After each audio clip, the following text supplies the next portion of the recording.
Hi everyone, welcome back to the channel. Today I will show you how to unlock the new Iron Café in latest Fish It update.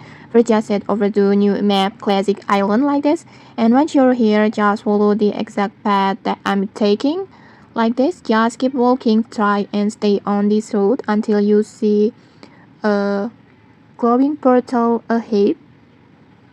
Just follow this path.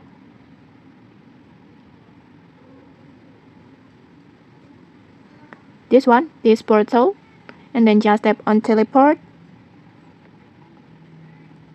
and then this will teleport you into a brand new area called Iron Cavern like this, and then just move forward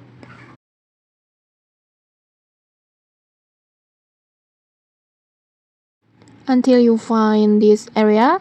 And to unlock the Iron Cave, you need 4 specific fish.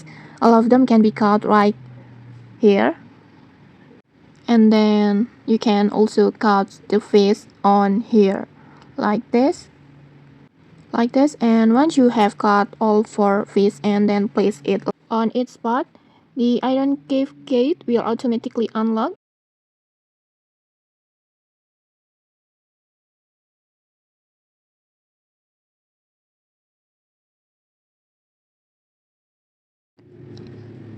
Like this, and then next you will be able to enter the Iron Cafe like this. And okay, that's it. You have just opened the Iron Cafe in the new update. If you found this helpful, don't forget to like, comment, and subscribe for more tutorials. Thanks for watching.